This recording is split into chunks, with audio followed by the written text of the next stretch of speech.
Welcome back to The Explainer. Today, we're throwing on our medical detective hats and stepping right into the NICU.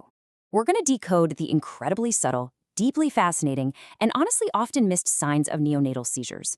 Because, when you're dealing with newborns, the clues aren't always what they seem, and getting this diagnosis right, it's literally a matter of life and death. So imagine this. You're looking at a newborn. No dramatic shaking, no obvious distress. You just see the baby's legs moving, kind of like they're pedaling an invisible bicycle. Would you recognize that as a life-threatening seizure?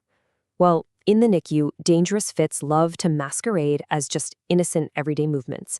It really takes a trained eye to spot the real culprit here. Okay, let's dive into this. Here is our roadmap for cracking this case today. We'll start with identifying subtle fits, move into causes and exclusions, look at spotting imposters, run through the diagnostic workup, and finally wrap up with the management protocol. Let's kick things off with Section 1, identifying subtle neonatal fits. Because naturally, before we can solve the case, we've got to know exactly what clues we're hunting for. By definition, a neonatal convulsion is a paroxysmal alteration in neurological functions. Basically, a sudden, temporary burst of abnormal activity. But here's the kicker. Unlike adult seizures, which, can be super dramatic and generalize across the whole body, neonatal seizures almost never look like that. They are discrete. They are very, very quiet.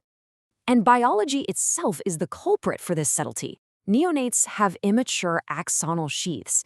Because their neural pathways just aren't fully developed and insulated yet, electrical storms in the brain simply can't spread or generalize the way they do in an older brain. The seizure stays localized. So on the outside, it looks incredibly subtle. So these are the bizarre presentations you actually need to watch out for. We're talking focal motor fits affecting just one single muscle group, eye rolling, even lip smacking or frothing at the mouth. And hey, those bicycling leg movements we just talked about, that's actually one of the most common signs you'll see. You might also catch attacks of cyanosis, where the baby turns blue, or various focal, clonic, tonic, or myoclonic movements. The point is, you're not looking for a grand mal seizure. It's all about catching those tiny, repetitive details. Moving right along to Section 2, major causes and key exclusions. It's time to round up the usual suspects, and just as importantly, let the innocent bystanders off the hook. Now, we have to start with a massive, absolutely critical exclusion. Febrile convulsions do not, I repeat, do not cause neonatal seizures. Look, older infants and toddlers, sure, they might seize with a high fever, but neonates don't. If you've got a seizing neonate, you have got to completely rule out fever as the sole cause. You've just got to keep digging. So, who are our primary suspects? Number 1 is hypoglycemia, good old low blood sugar. As a medical detective, you must always exclude this first, mostly because it's super common and instantly treatable. Number 2 is hypoxic ischemic encephalopathy, or HIE. This is actually the most common cause you're going to see in the first 72 hours of life. And number 3, intracranial hemorrhage, or ICH. This is a huge risk for preterm babies with fragile blood vessels. If you see a bulging fontanelle or a decreasing packed cell volume, ICH needs to jump right to the top of your list.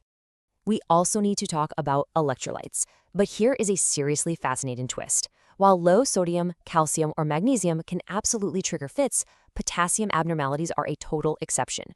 Why? It's all about the blood-brain barrier block. Whether we're talking hypokalemia or hyperkalemia, potassium issues just do not cross that barrier, which means they do not cause neonatal fits. Pretty wild, right? Aside from the big hitters, a solid detective keeps a broader list on their radar. We're obviously tracking those other electrolytes we just mentioned, sodium, calcium, and magnesium. But we also have to watch for sepsis or meningitis, CNS malformations, and amino acid disorders. Beyond that, keep an eye out for drug withdrawal, kernicterus, and a rare but critical one, pyridoxine dependency. This one presents as highly refractory seizures that just will not stop unless you give them specific vitamin B6 treatment. Which brings us to Section 3, spotting the clinical imposters. Because in the high-stakes world of the NICU, you aren't just hunting for clues. You're constantly dodging clinical lookalikes. Now, what's really interesting about this is how one single vital sign can totally crack the case. Take a fit versus apnea of prematurity. Both of these can cause a baby to stop breathing and turn blue with cyanosis. So, how do you tell them apart? Simply check the heart rate. If it's a true fit causing the apnea, you're going to see tachycardia, a fast heart rate. But if it's just apnea of prematurity, you'll see bradycardia, a slow heart rate. It's such a simple check, but it is completely illuminating.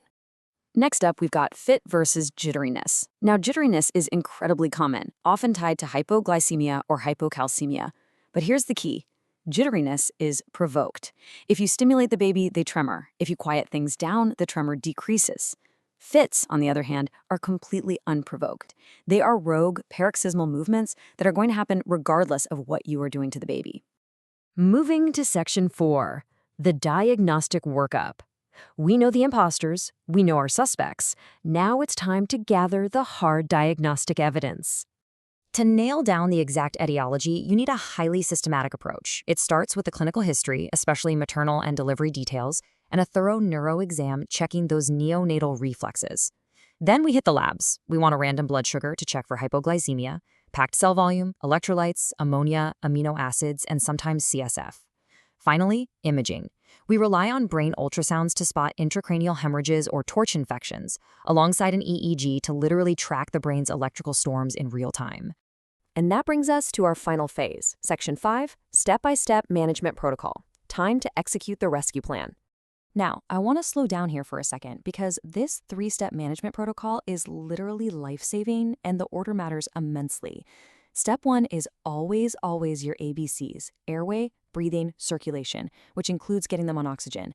Step 2, treat the underlying cause. If it's low blood sugar, you give glucose. If it's sepsis, you start antibiotics. You have to treat the root first.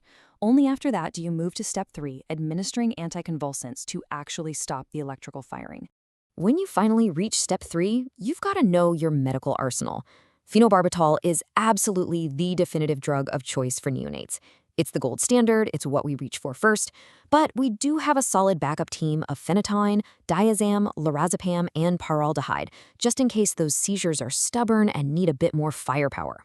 So you might be wondering, why does all this hyper-specific detective work matter so much? Well, because the prognosis is entirely 100% dependent on the underlying cause. If you catch and fix low blood sugar early, the baby often does beautifully.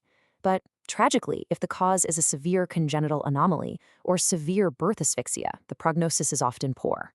Finding the true culprit doesn't just solve the puzzle, it dictates the baby's entire future.